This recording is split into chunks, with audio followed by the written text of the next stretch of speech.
1st of June. Austin, Linney, how the hell are you? This is great. Corey's not here for now. We get to talk shit on him. This is awesome. I love it. he better be working out or closing a deal. That's all I got to say. That's the only way his tardiness is accepted. I am. He is a little bit tardy sometimes. You know, like, is that a tardy with a T or a tardy with a D? I don't know. I like the tardy with a T. All right. You know,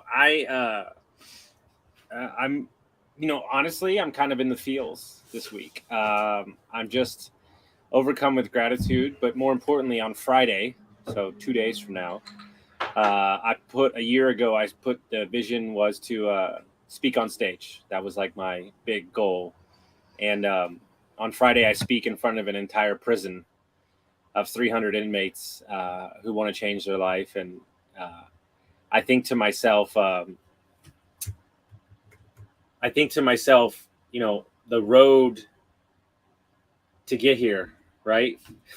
The road to get where I am the one speaking on stage, not the one incarcerated. That line, Corey, I was telling him, he asked me how I was. I said, I'm a little in the feels this week because I set a goal that I wanted to speak on stage for the first time. And Friday I speak in front of an entire prison for 300 people. And it's really alarming how I could be the one in there. Like, and I got saved, and look at what's happened, right? And so he said, look, all you need, he said, the guy that's done this a million times, he said, here's what it's going to be. I'll read verbatim. If this is not, by the way, you would love this guy. He says, face to face with real men with real problems who are dying for a change, a morsel of your energy, some of your wisdom and empathy. It's deep. It's uncomfortable as fuck. And it's also incredible in the same sentence. That's what he said to me.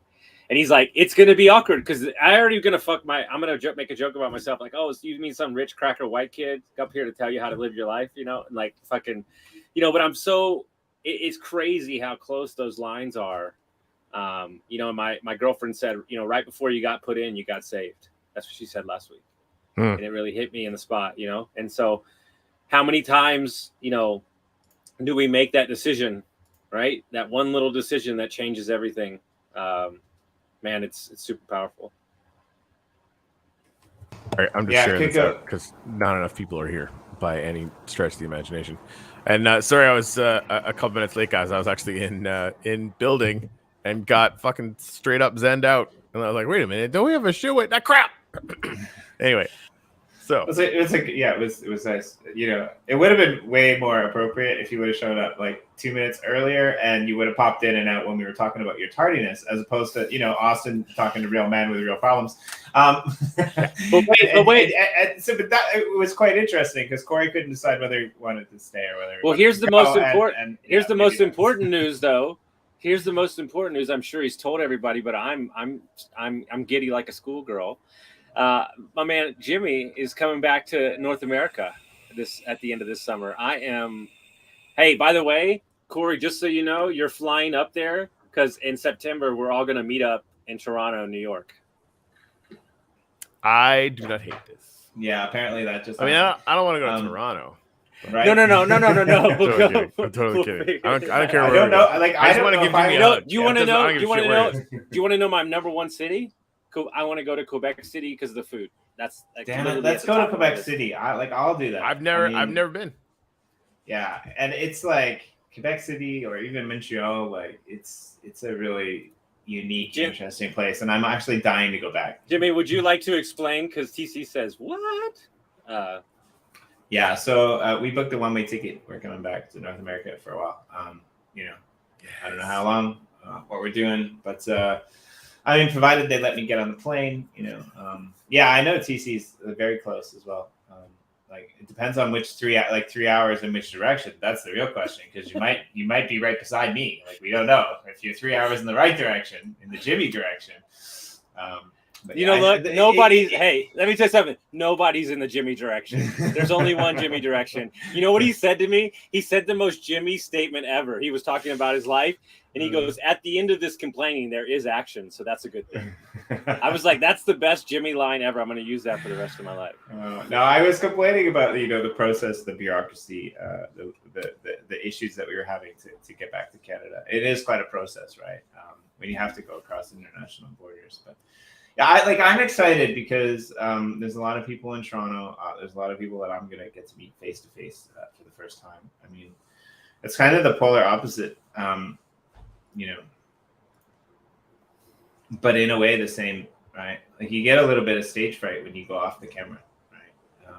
You don't necessarily even have to be on the stage when you meet people, right? Like I don't really know how tall Corey is. Like dude, I have no idea, right? Like it is the most awkward thing in the world when you finally meet him. I do this like once a week, and I'm like, oh, you are tall, son of a bitch. I'm like, right. Oh, and then some are shorter than you think, and like maybe and it's like it's so like a phone call is weird these days, right? Like like seeing them in person, it's like they just stare at you. They're like, oh, you're really here. You're in person. Like this is an interesting thing. This is what's happening. Yeah. So. So you guys are going to be super surprised because like my head's actually normal size. Like I'm not a bogglehead. It's just my camera, right? Like it's not like my head. I'm not this giant headed dude. Like my head is actually proportionate to my body. But you're going to be like, what? Jimmy's head is like small. Like it's not huge. So C Money, get us up with what's going on with the Uplifters. Some big stuff. Some big moves. I mean, the IBM Accelerator program's getting some land in the Uplift. They're pretty excited about that, apparently, which is fun. ApeSwap gets more excited about the day. NFT the movie gets more excited about the day. They're bringing a bunch of people in. I actually made this. This is why I was late. I was like in there just kind of moving some files around and just kind of trying to envision what the dome's going to look like.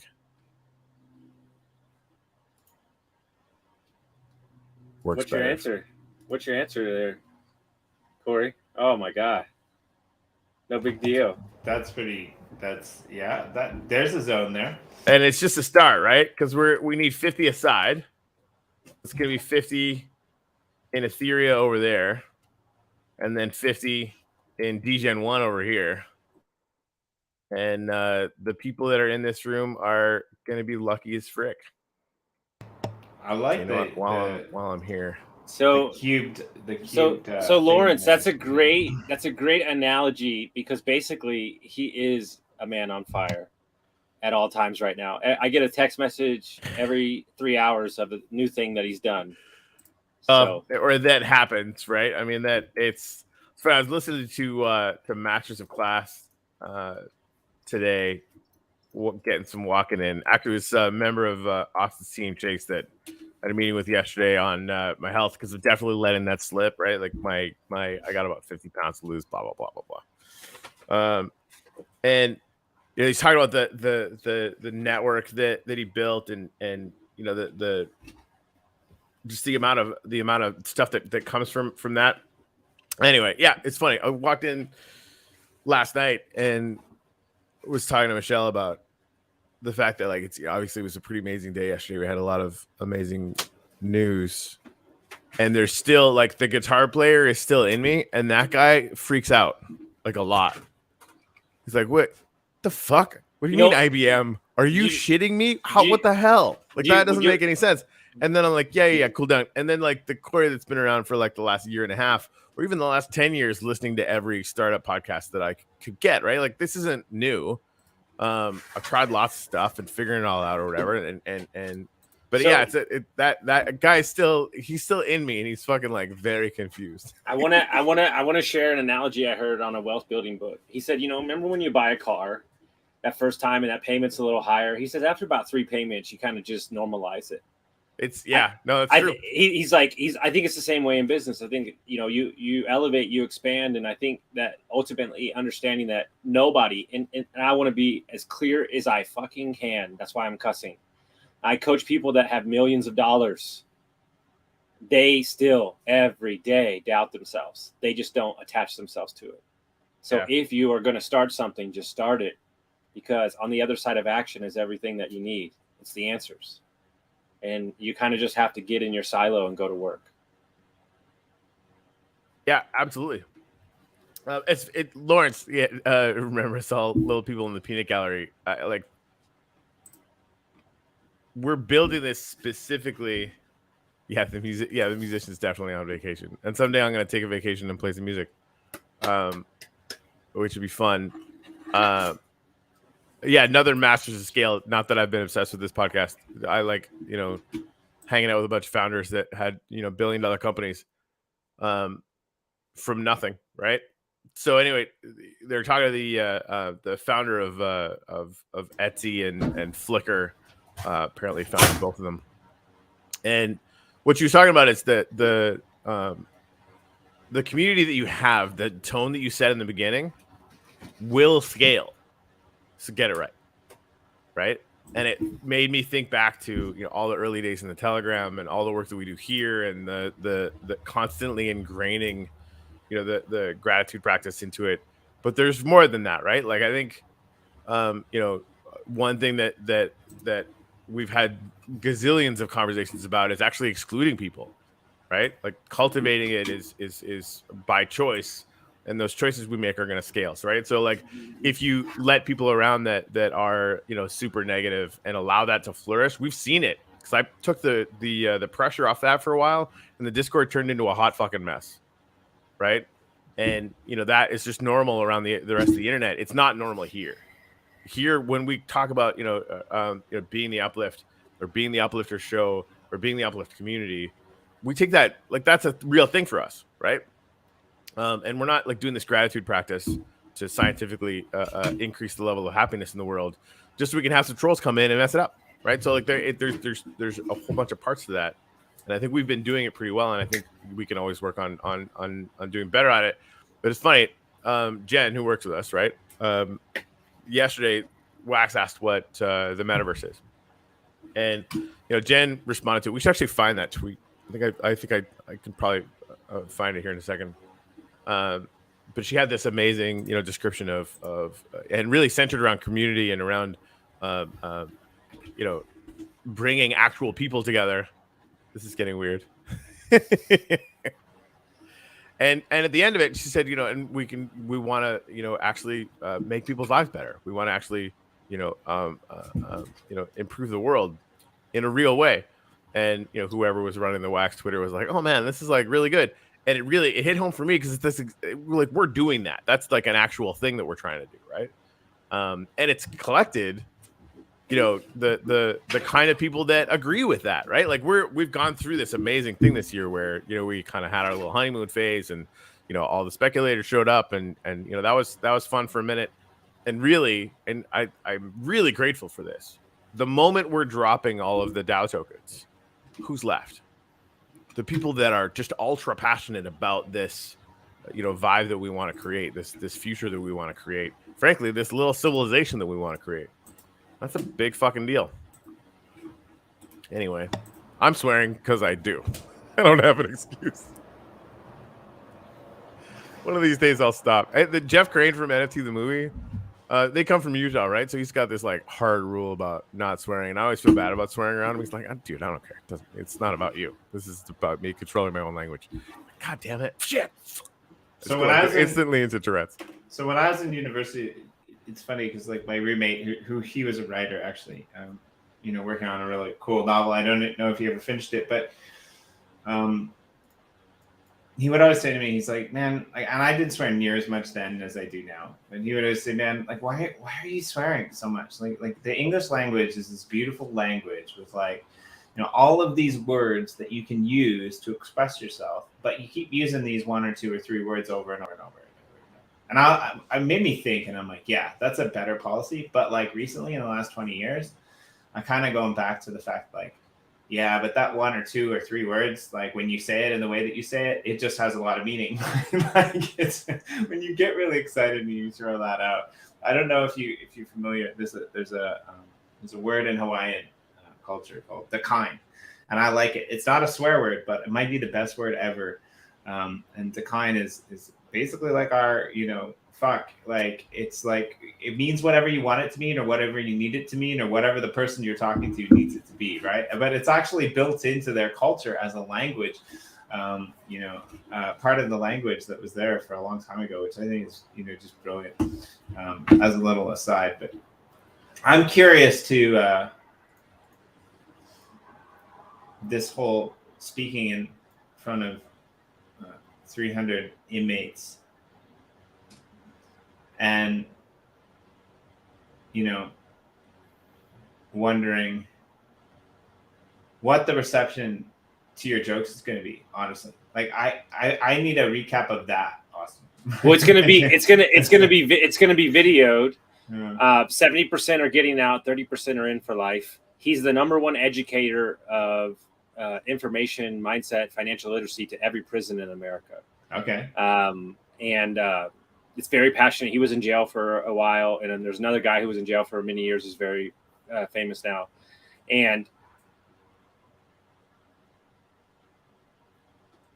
one of the things that he told me is that, look, some of the people might not get out, but they're passing on what they've learned from him to their kids, and then then their kids reach out. Like, I'm thinking about what the Uplifters do. I'm thinking about what the messages I got yesterday from our new employees that we hired. She says I never had a boss like this that fully supports me and lets me be me, and I don't even know what to, like. This is, as Corey would say, this is the way. Like, I got 5 messages yesterday from new employees for the companies we consult that I brought on that are like, I've never been paid on time. I've never been paid up front. I've never had the ability to fail. Like, I don't even and so what we call it is, are you sticky? Are you sticky? Too many people are worried about transactions, but how long are people going to stay around?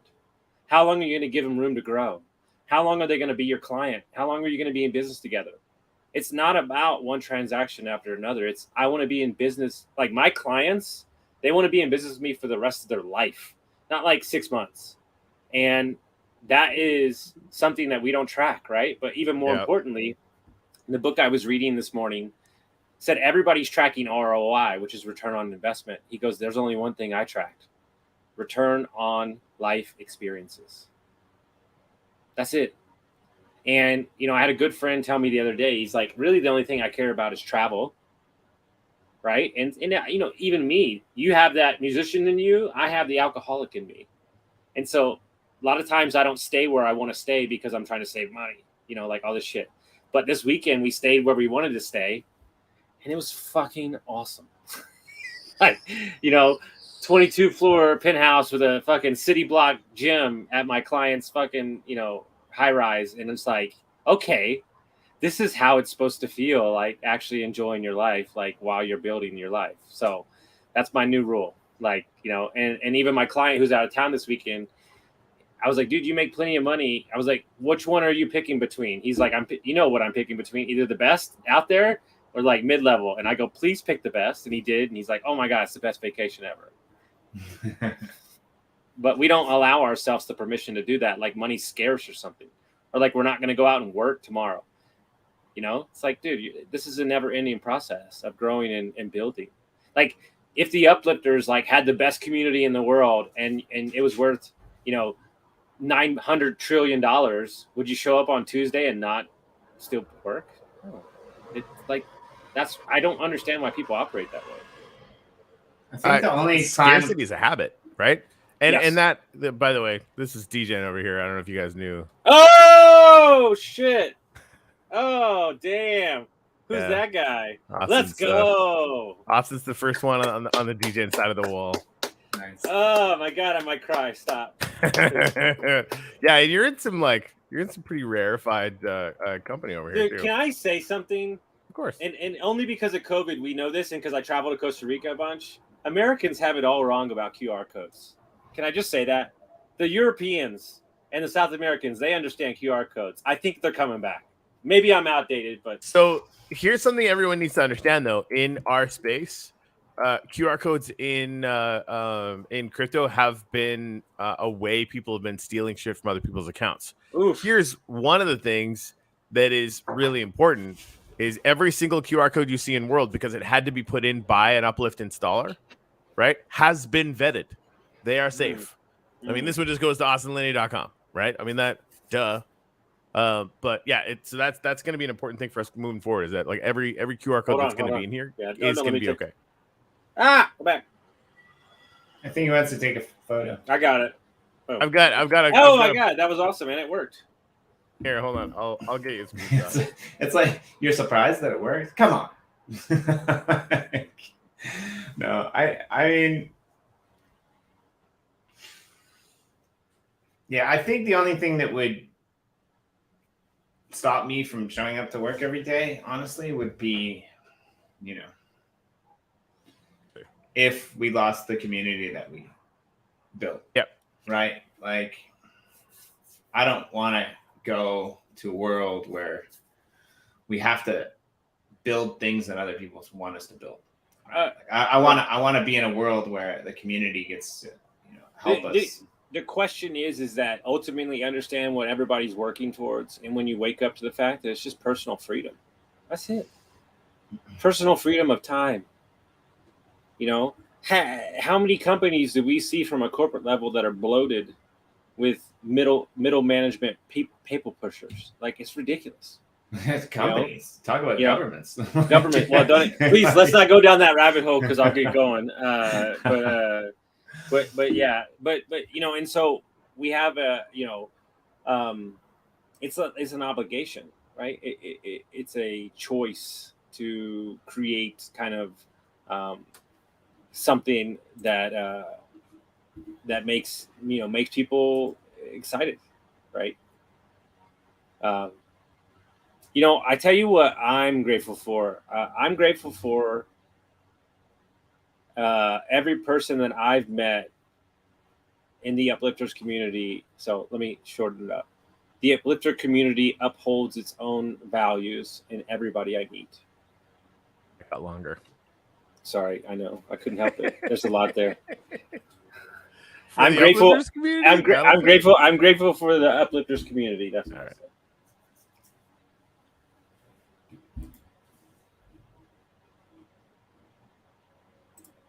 And amen. I'm grateful for the inspired words of Austin Linney. Dude, I'm on a heater today too. If you let me go, I might just go. I was fucking rocking some crazy music this morning. By the way, if y'all have question, what is Austin Linney crazy music? Dude, I'll go from like crazy rap to like Adele. Dude, you can't keep up with me. I'm like, you know, I'm going through all the things. But dude, I don't know if y'all have not been to Utah or not, but Utah is just the loveliest state. It's probably one of my favorites. We just got here last night. I just love it so much. Corey, you should show, like, that explains why he's in DGen1 if he loves Utah. I mean, it really almost looks like Utah in a way, right? Like, it's amazing. We should actually stop by your new build too. Yes, cool. We should. Yeah, Mello's been working on that. Yeah, the DGen1 landscape is just what? It's really astounding. I'm gonna stick around here if anybody else wants to put in a gratitude. Thanks for yours, TC. Also, I should find out where you are in. I'm gonna be on agenda. I'm gonna be okay. I am in because NFT the movie's based out of there. I'm in Ogden, Utah. Okay, it's our favorite little town. It's about 30 minutes north of Salt Lake City. Surrounded by mountains. And then today I'm going to be on with. So you signed me up yesterday. I love how I just don't care. You signed me up for some group chat, and then all of a sudden I'm going on a show today, and so like I don't even know what that's about, but I just say yes to everything. So yeah, Jen's gonna be doing. And man, I'm so grateful. I'm gonna have to write this down too. I'm really grateful for Jen. Like, so you know, basically thinking, okay, like, hey, let's go get 100 projects. I'm like, well, are we even gonna be able to get 100 projects? I don't know. And then a week and a half later, I'm like, well, we're definitely going to get 100 projects, and I can't fucking keep up with them to get them in the world. So, you know, Jen's coming on to basically do a show, introduce everybody, like have like a shorter kind of thing, get everybody on their land so you can take a look at it. We're going to put billboards up and just kind of get people connected with that. We did that with NFT the movie, and they just were kind of over the moon excited about that. So that's going to be sort of how we get things rolling, and Jen's going to be doing that for me, which is freaking fantastic because otherwise I'd be screwed. Awesome. Thanks, Lawrence. So what do y'all want to, we got 30 minutes. What do you want to cover today? I mean, honestly, like, I kind of lost the plot with your craziness, and I just, like, you know, throwing the boomerang into the wind and seeing, you know, where it doesn't come back to, and, like, running to that location to catch it before I throw it into the wind again. Because, like, I like the random, wisdom of Austin Linney and what we're able to cover and talk, right? Like, sometimes structure is good, but I mean, Corey and I right now, we're kind of in the bootstrapping phase, and this might be where we excel without the structure, actually. So, okay, I'll give you some tactical stuff that actually worked. It actually took place this morning. So 2 weeks ago, the CEO and project manager of one of our marketing companies and is helping us out with consulting clients. Because I know her and I used to coach her, I said to her, if you be the hero, I will be getting a phone call in 2 weeks saying that you're overwhelmed and you don't know what to do and you're going to start crying. And she was like, I don't know what you're talking about. I said, okay, fine. And so this morning, I literally, or yesterday morning, I got a feeling in my soul that she was going to text me in about 2 hours. And she goes, you got 5 minutes. I need help. And, you know, it starts with, I'm not good enough. I don't know why you put me in this position. I should just walk away. Like, all, you know, I'm like, what the fuck are you talking about? Like, well, I'm hauling a trailer across the country. And I'm like, okay, first of all, where do you live? And she was like, Puerto Rico. I said, how close are you to a beach? 15 minutes. Get to walking. Okay. Okay. Then you're going to breathe. You're going to walk away from work. Nobody's going to die. I was like, I picked the right person. I support the right person. I was like, you didn't do anything wrong. It's just not proper communication within the company. This is what's happening. This is what's happening. Okay, well, that makes sense. Okay. Well, did you write everything out that you're doing? No.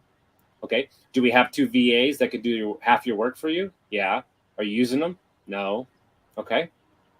Well, and so calmed her down. She took the rest of the weekend, the rest of the day off. This morning, I said, when's the last time you wrote down what you were actually doing? She goes, oh, never. I go, yeah, because it's in your head. And so she wrote it down. It was like 3 pages of paper. And she's like, holy shit, that's a lot. I was like, in a good way or bad way? And she's like, I'm kind of impressed that I'm doing that much. And I'm kind of scared that I'm doing that much. And I was like, yeah, 2 months ago, you were at a W-2. And then she wrote me this. It's so money. I had to read it. So this is for anybody that's in a W-2 that's now running their own company. I said, hey, you're crushing it. I appreciate you. I know it's been a total mind shift. Today I was thinking a good metaphor, how I feel is the best way to describe it, is that 2 months ago I was aboard a normal average pace train, and now I've just stepped aboarded a high-speed train going 100,000 miles an hour, which used to take months in my mind, now take weeks, even days. It's getting used to the new change. But don't get me wrong. I'm loving the journey every step of the way, even days like this. So yeah, thank you for believing in me and more that you believed in than I believed in myself. You're a great leader. When you step in, yeah, I don't even get me started because I'll start crying. But what I'm saying is when you step into that new world, right, and the people that you're with, right, sometimes their standards and accountabilities are a lot higher than you're used to in your W-2 or your ever. So you're not giving yourself the permission to catch up to the new speed. Like, you know, even like Corey, I feel like since you bought the company and where we are today, I feel like it's been 7 fucking years. Like, yeah, like, you know, and it's been like 2.5 weeks. It's been almost 3 weeks. So the question is, come on, seriously? Like, yes. I'm not even paying attention. Has it only been 3 weeks? Like, yes. That's fucking insane, Corey. Yeah. Wow. So the question is, write down the shit that I'm doing because I honestly I started doing that. I write down. I have been writing down everything I'm doing just because. Oh my god! Is this my thing? Is this it? Holy fuck! I can't even. That's pretty awesome, actually. All right, hold on. Dude, I'll get snapshots. You don't have to take pictures of the screen. Yeah, send the snapshots to me. We're doing an article. We'll do it after Jen and Austin have their thing today. Because she's gonna put up banners and logos and stuff. So dude, there's no way I'm putting up like any article that's new in the next 15 to. Okay, so I have a great announcement too. Since we're in the field of announcements. Sun's coming up. This is gonna be awesome. Oh my god, it's so good. So here's the deal, because Jimmy and I are who we are, and we will not commit to a damn deadline. We are not structured individuals. We are creatives. All right. But I will announce that Jimmy and I are writing a book about my life that we will release. It's going to be epic. I'm honored. I'm so excited to write about this chapter and my learnings and kind of have it as a put to bed a season of my life and kind of start the new book. So I'm very excited.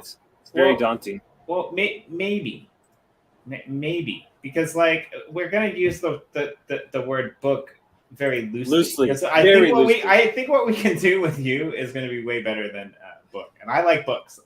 So I think it needs to be a representation of who you and I are, and we'll just stick in that and get it fun as we want. It's going to be an NFT project. There's going to do learnings. There's going to be charity back. Like all of it. Might even put a QR code or something. Yeah, no, 100%. Here's what I want to do. All the lessons, I want to put a QR code to that podcast episode that I talk about that. Like it's going to get cool, man. We're going to do it great because really all we have to give is our knowledge, right? And if you don't share it, then you're selfish. And so if you have a gift, if you have something to share, a story, right? I think one of the things that's going to be very not controversial but very eye-opening is I grew up in a really rich neighborhood across the street from basketball players, and every one of those motherfuckers were miserable with their jobs and with their spouses, and it really shaped the early onset that money was not going to make me happy, and it's amazing those lessons that you take away at 13 and 12 and 10. That's interesting. I wasn't hurting when I was a kid, but like I grew up in a lifestyle where I wanted a little bit more money. And I thought that the best thing I could possibly do to get more money was to be good enough at golfing to become a professional golfer, believe it or not. And so I used to go. I literally don't. So I used to. There's no chance. Hold on.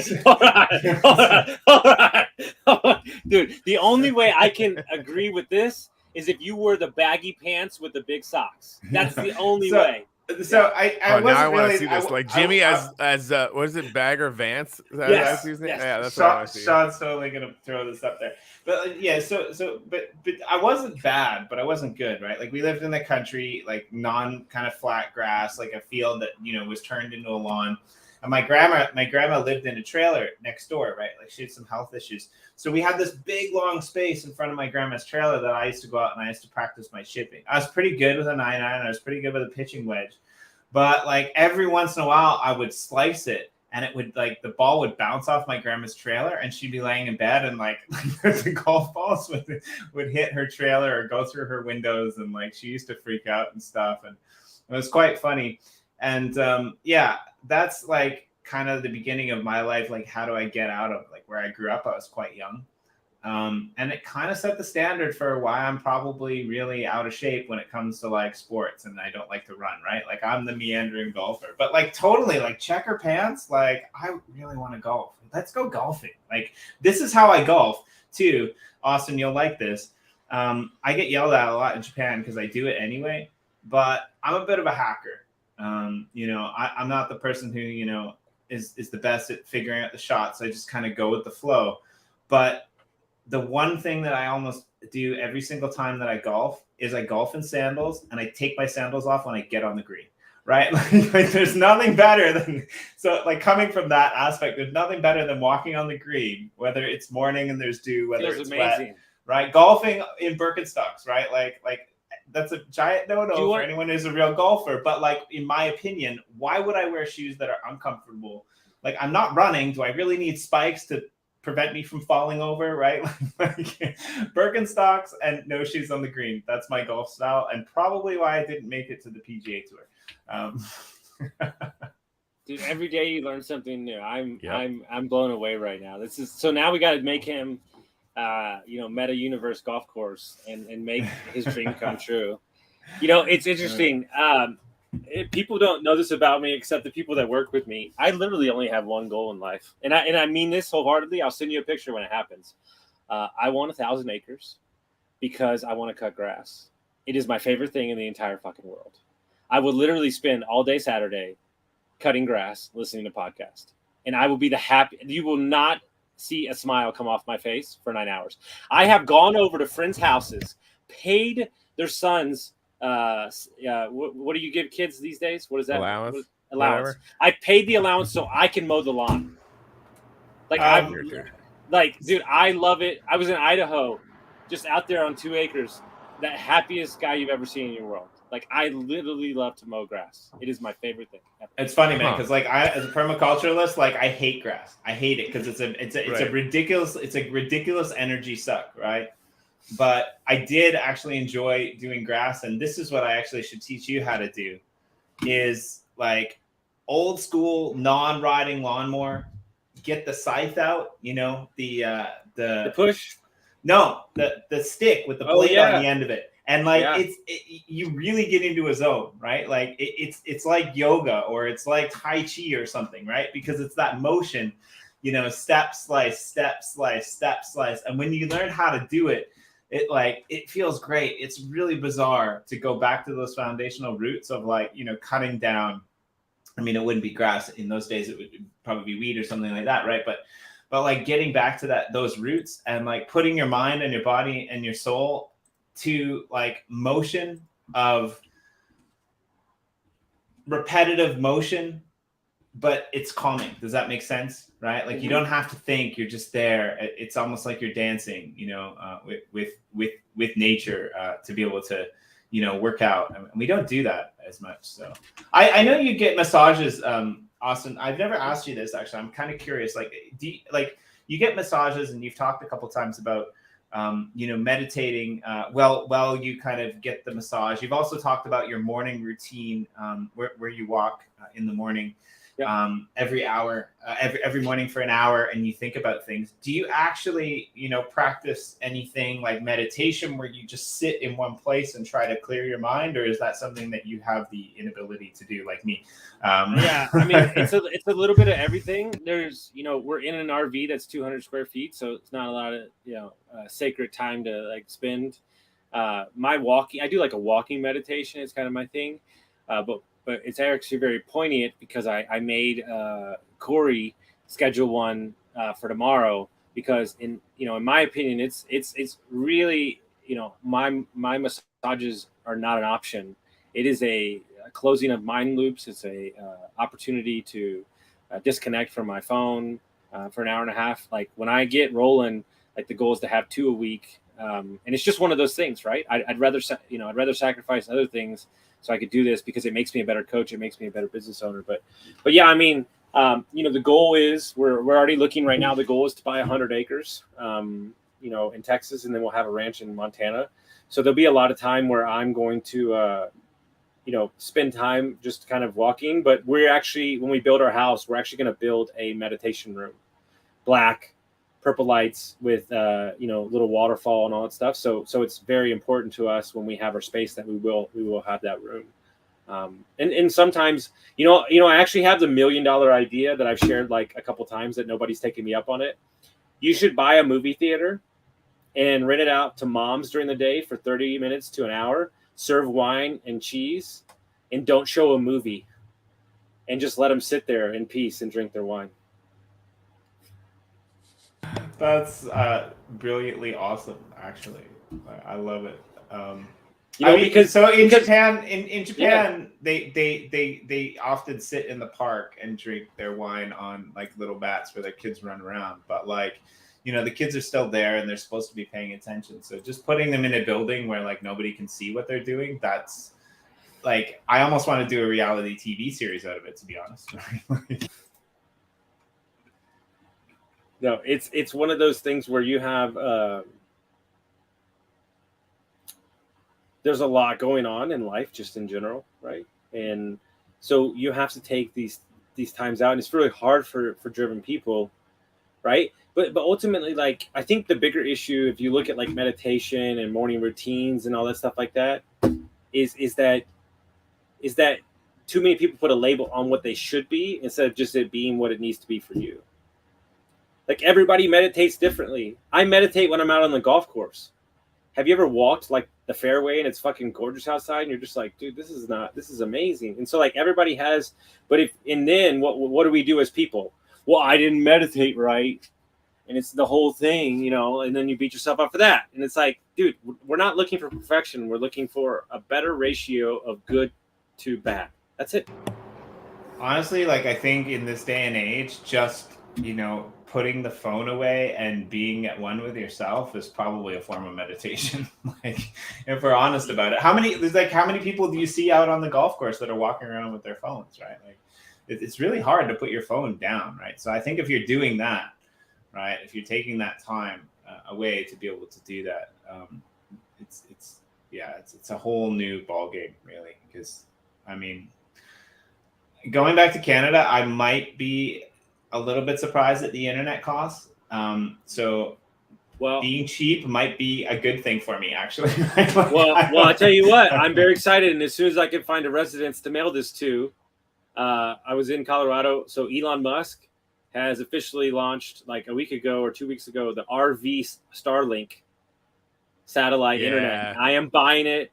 Fuck yeah! We're in remote places. Everything, dude. We are in remote places, and holy shit, $130 a month, full unlimited internet satellite. Yeah, what? They're going to be deprioritizing it in the network, so let me know how that goes. But I think even with that being the case, because they're fast tracking that thing, and I think they're doing it so they're actually hiring you by having you pay them so that you'll test their network all over the place. And it's $600 for the hardware. You think it's worth it? Well, it's $600 no, for the I know, satellite, dude. right? I know it's worth it. Like, I want to do it myself.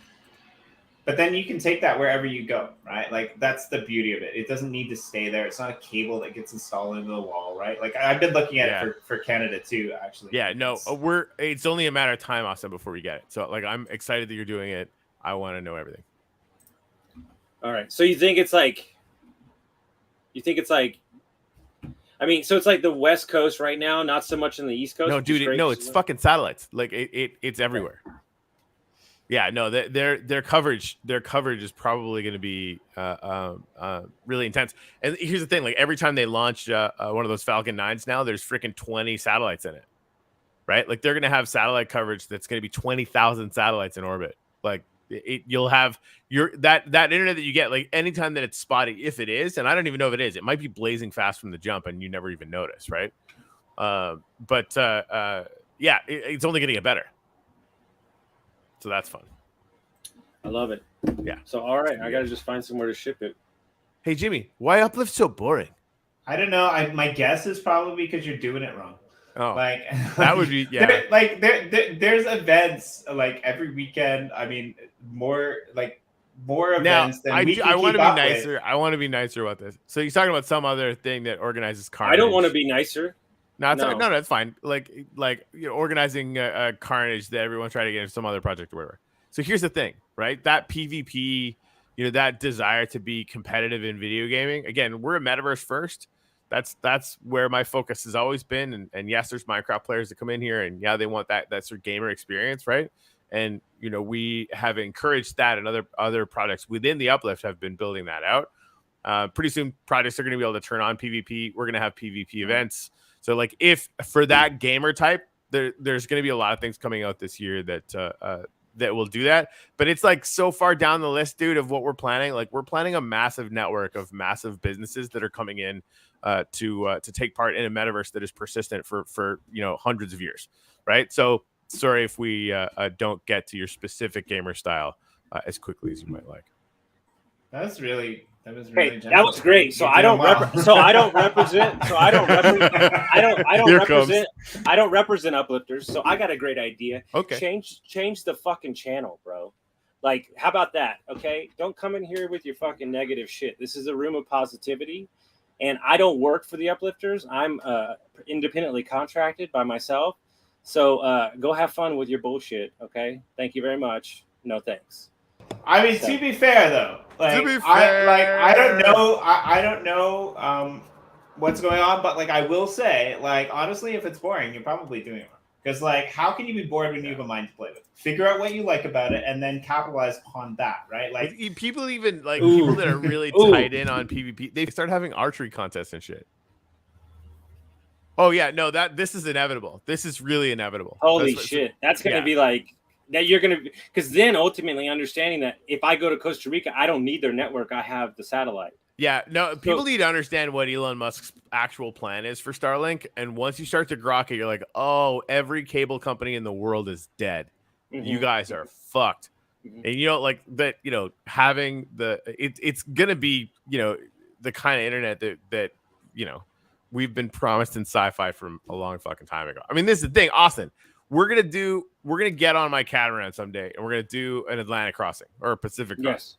Pacific might be better. That way, we're going to Hawaii because Hawaii's fucking toy. But whatever. In the middle of the ocean, we're gonna be able to do shows.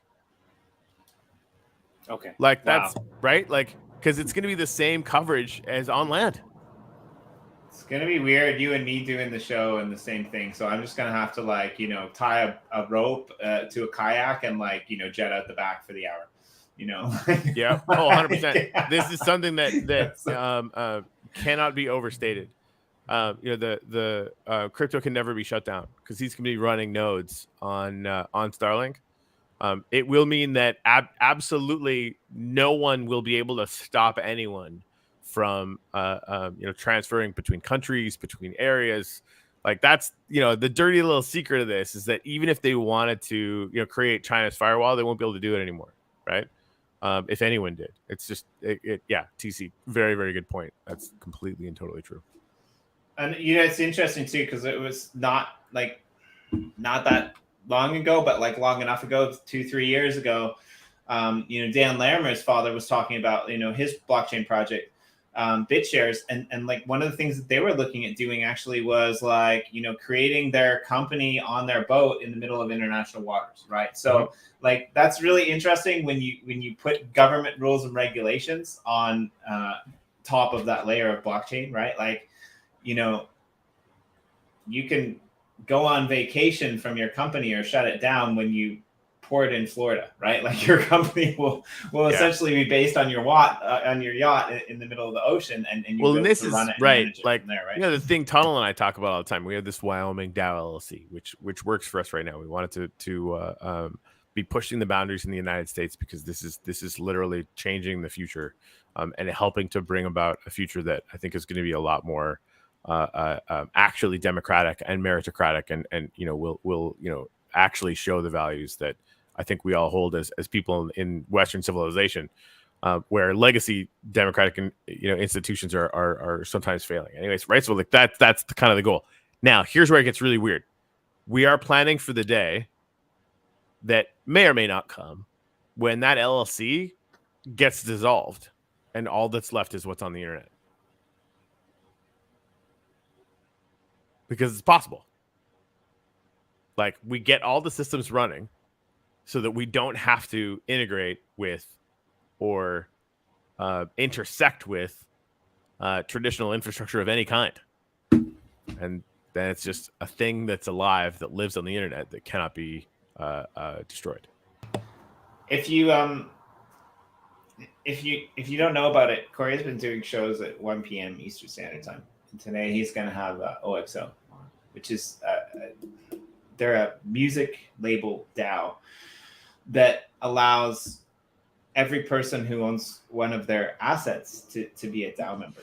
And I think this is a really interesting segue into what they're doing, Corey. Because if you think about it, I'm not really sure if they have an LLC or an organizational structure, but just allowing those NFTs to be inclusive for people who are members, as opposed to creating something. I mean, I'm not saying that the way that we did it was a bad way to do it, but I like the way that they've pushed it forward in the sense that, if you support us, we're going to give you a vote. So it'll be interesting to see that transition and how people move forward in business after what you just said happens, right? After these LLCs start getting dissolved and things just exist on the internet, and there is no way to stop them. How do new corporations spin out of that? How do new businesses spin out of that? How do new community incentives spin out of that, right? I know Austin's big on real estate and talking about things like that, right?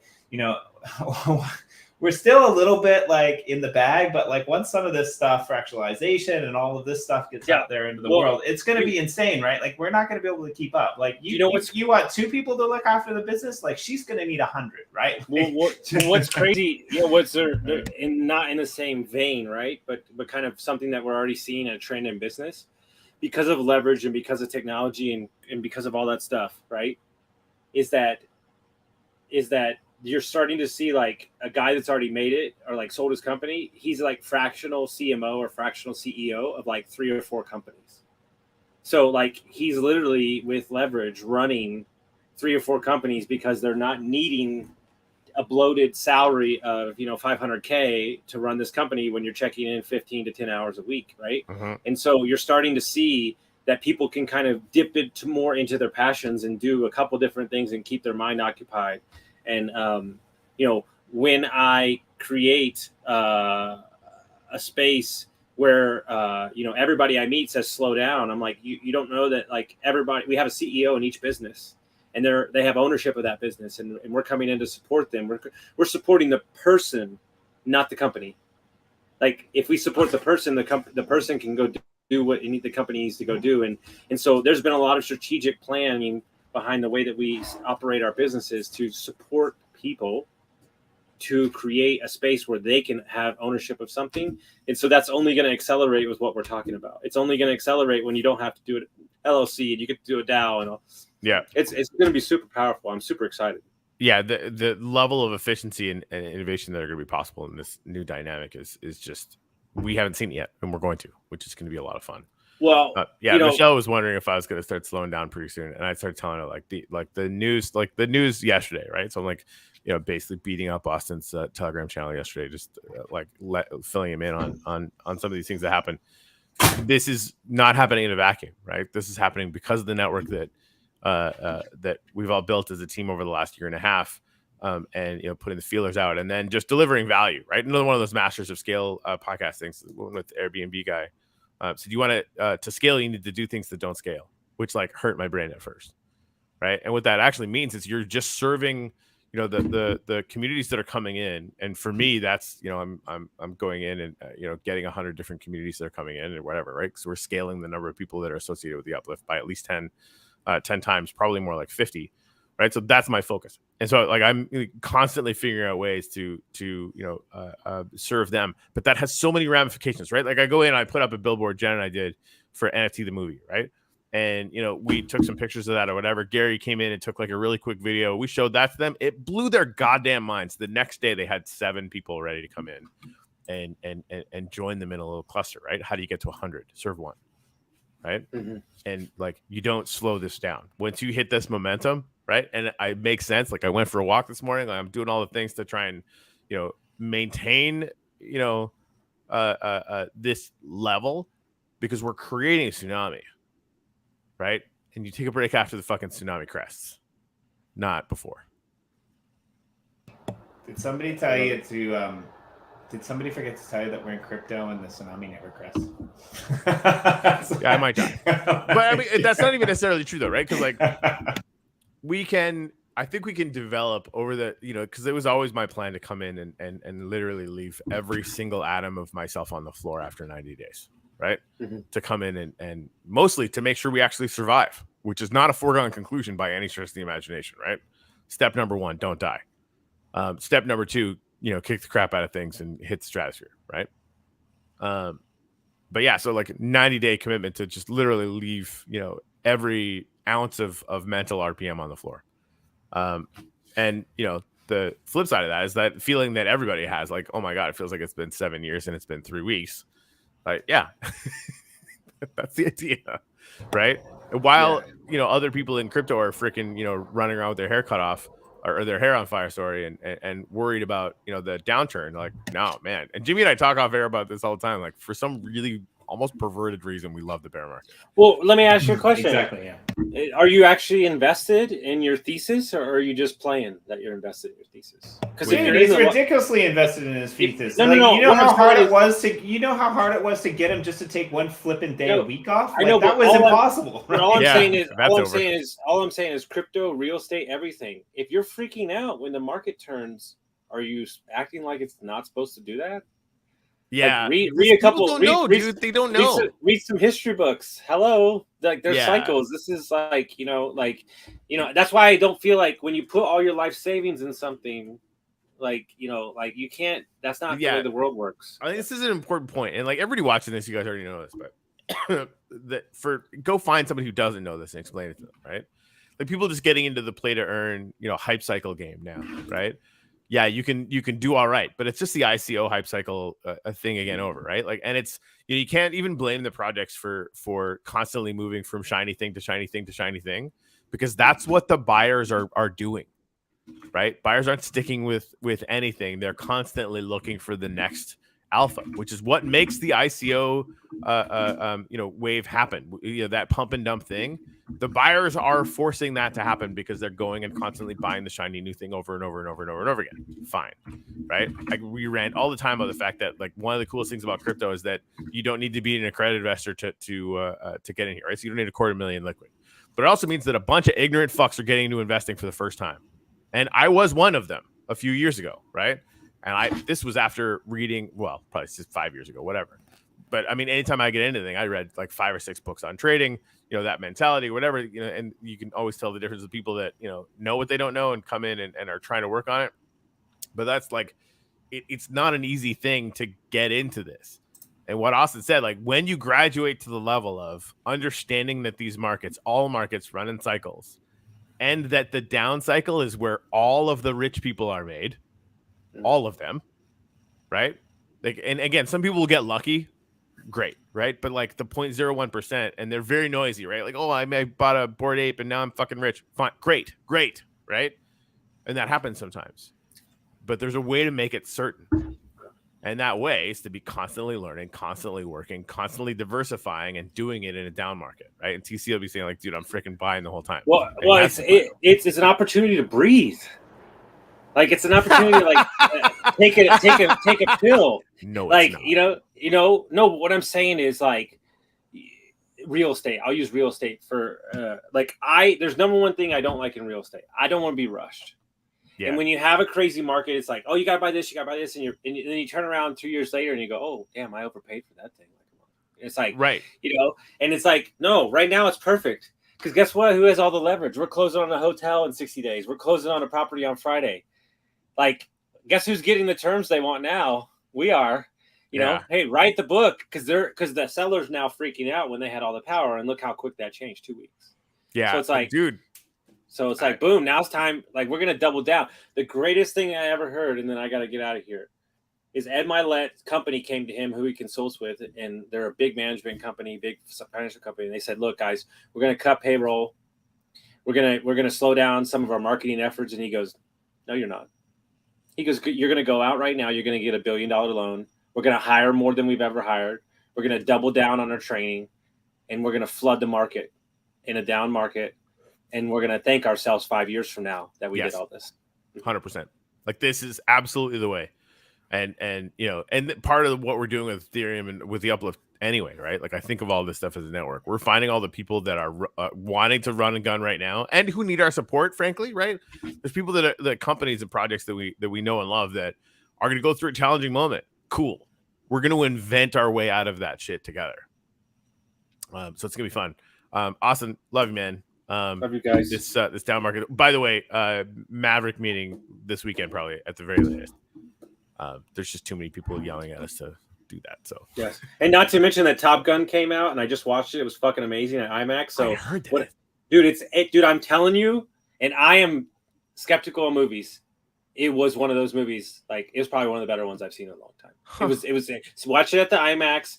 The music, the noises. It was amazing. It really was. Good note. All right. So hey, we got to launch our. In correlation, we got to launch our Maverick one. So let's do it up. All right, guys. Thanks. I missed the Maverick thing until right now. Like, oh yeah, Maverick. Oh, it's funny with the thing is who that. Okay, get out of here. Sorry, before we go, I'll just address this, right? Like there were some serious issues with Nemesis, and we kind of had to pull the plug. We didn't have the bandwidth to do it. Go to the white paper section, and there's a possibility that you might be getting excited about what's potentially possible coming down after the DAO, right? Yeah, we can. Yeah, I mean it's a specific player type, and we get it, we understand that, right? But yeah, I mean the second that we got rid of Nemesis, the actual Upliftium economy started working, right? Because it wasn't getting flooded with shit. So anyway, yeah, we got some stuff to make everyone in that kind of vein pretty happy, we think, and it's all to Jimmy's point in the whitelist, white paper. Sorry. So yeah, and like again, if you can tune in for the CXO podcast, I might try to stay up. We'll see how I fare. I also appeared on KMO's podcast earlier this morning. My time, which is really quite interesting. They're editing out all my long-windedness, which will be interesting to hear how pinpointed I sound when it gets released. We got a pretty good, we got a pretty decent week. We've actually been having slower Thursdays and Fridays, which is kind of nice. Our Monday, Tuesdays, Wednesdays have been a little bit heavier, but we're building, we're shaping, we're making connections. As always, if you guys know of any projects out there in the Ethereum world that might like to have an embassy, make sure you hit up Corey or me or really anyone on the team, and we'll get that information to where we need to go. Because I think we're pretty close. We're not that far off the target, really, are we, Corey? Like there's a few more that we have to vet and put in world. Like we don't just want anyone. We want solid projects that have great communities that want to be a part of our thing, right? Yeah, we definitely. I made an NFT, give me land. That doesn't work that way, right? Yeah, no, we need more, but we're gonna run out. Yeah. Which is a great situation to be in. And so, yeah, we'll be, I mean, we're selective anyway, right? I'd rather come in at 70 really good ones than try and like force it and get to 100. Right. But yeah, so far it's just been going really well. I'm pretty confident we're gonna be all right. So yeah, do you have anything else that you? So I guess the deadline for the DAO signing up to enter .TheUpLift. I hope everyone has got that in on time. We have our final really doc on that. So yeah, we pulled the data already. So that happened. If you haven't done it, we'll do it anyway because it'll be useful for the second snapshot, right? Yeah. Any You're not just understand, like, we won't get anything now for this one. You won't get anything now. We ranted about it 600 million times. I had people yesterday, even freaking what's his face, blanking on his name right now, but we both know him. He's awesome. But he was like, "Oh, I didn't hear about this before." Anders had the same fucking problem. And they're like, guys, like, you guys aren't really that plugged in, so wink, wink, right? Like, we love you guys, but this is for community. It's specifically for community, and we mentioned it 1,800 million times on a bunch of different platforms. But I'm glad they caught it, right? But it's sort of like that urgency thing, right? Like, hey, if you don't do this by tomorrow, and suddenly they're paying attention, I'm like, all right, well, okay. So and so we did have a couple questions. I think most people know this, but most people were asking, about Upliftium that's been burned. Like, do I have to do anything? Did you have to do anything? No, like the snapshot was already gone. So any, Upliftium that has been burned since the first snapshot, up until now, that won't be counted either. It'll be counted for the next one. Yeah, Upliftium burned since the snapshot that we took is definitely going to get counted for the next one. Right. And again, like, we took the total land that you had last time. We're going to take the total land that you have on the next one as well. So if you see stuff that's stupid cheap, buy it. It just makes sense to get your land total up. Yeah, that's all from me for today. I don't know if you have anything else to shout out. No, my brain's still fuzzy. I had like a week yesterday. So I've got some kind of businessy bullshit bank accounting fun shit to do today. I've been dealing with passport applications. So there you go. So I get it.